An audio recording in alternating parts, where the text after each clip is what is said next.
Hello everyone, we are the Group 4 and today let's explore the Minitab.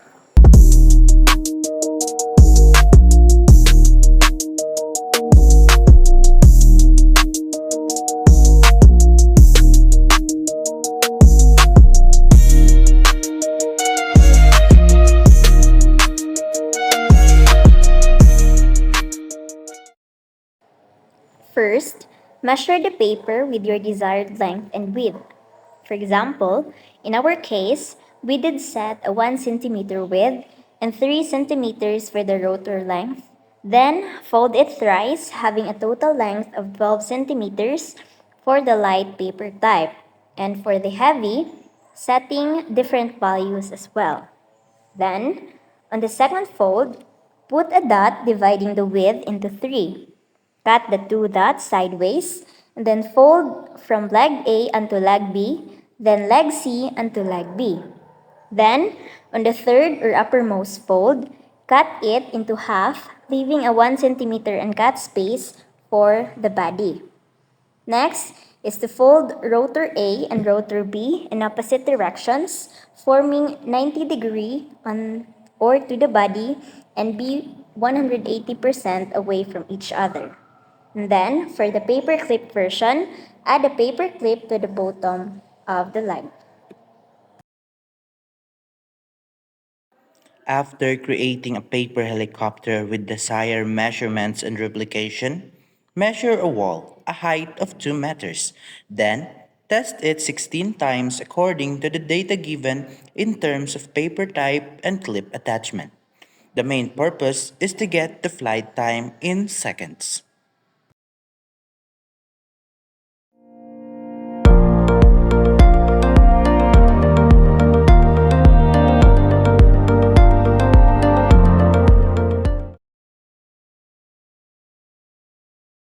First thing to do is to open the Minitab application.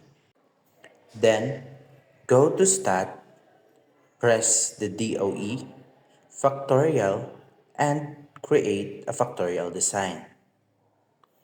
After that, change the number of factors into 5. The display available design is a constant part of the stud. In the design, change the 1/4 fraction to 1/2 fraction.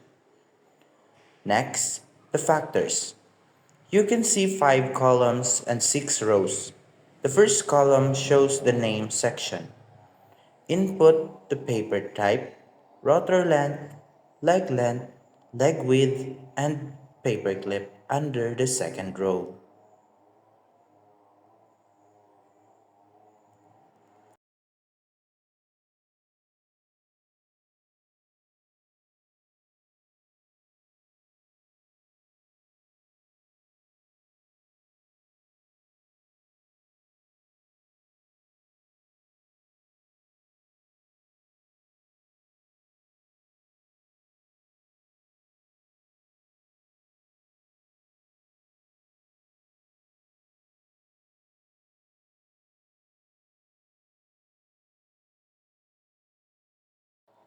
Paper clip and paper type must be in text type. In the fourth column, under the paper type in the low column, change it with light and off in the paper clip. Also, heavy in the high column and on in the paper clip. Then, input the measurements of your light and heavy paper helicopter, the sizes of the rotor length, and leg width.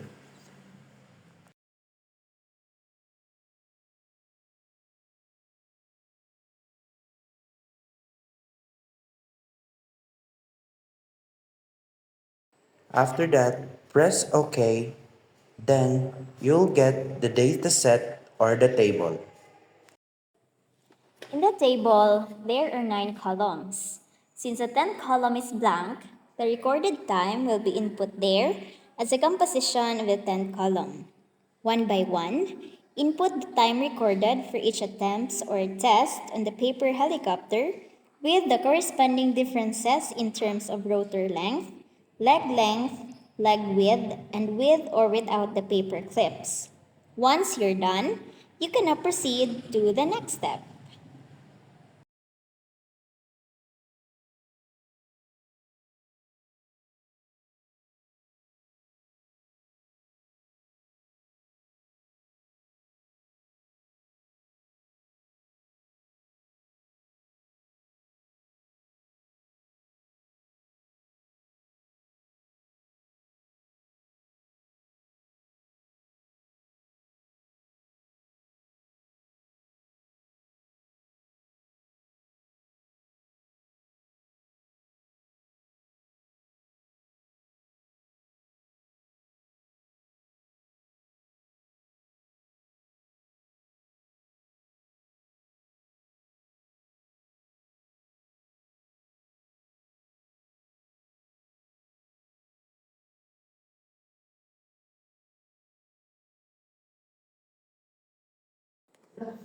Next step, go back and press the stat and DOE. Then, press the factorial and analyze factorial design. This highlights the column 10 which indicates the flight time. Input flight time in the response so they'll be able to analyze another Pareto chart. Then press OK.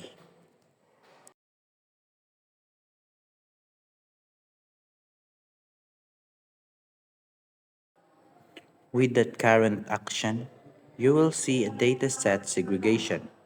There's the coded coefficient, model summary, analysis of variance, regression equation in uncoded units, alias structure, and the Pareto chart of effects, which is a key requirement for the activity.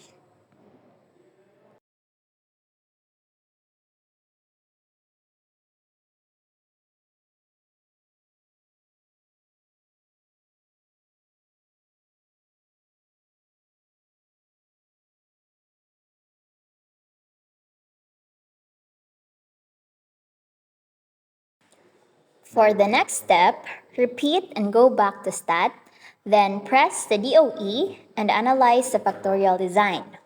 Like last time, it highlights the 10th column which indicates the flight time. This time, tap the stepwise.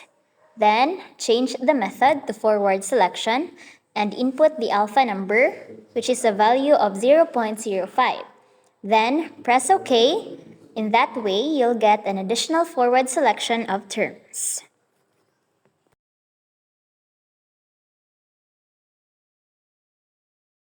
From that action, you'll get a Pareto chart of the standardized effects.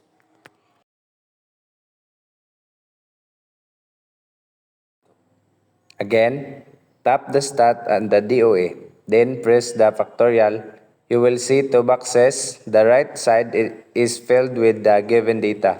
This time, transfer the paper type, leg length, and leg width to the empty box in the left side.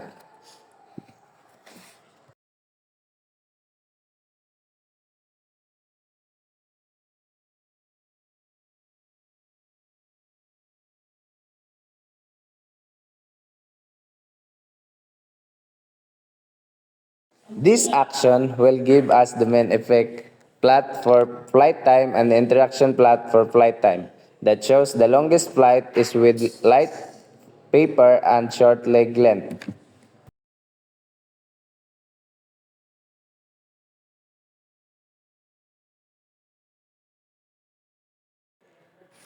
For the last step, we need to get the prediction time.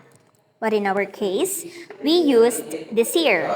In order to get that, press again the stat, DOE, then factorial, and last response optimizer. You will see three columns, one for response, goal, and target. Just change the goal into maximize, then press OK. In that way, you will be able to get the desired.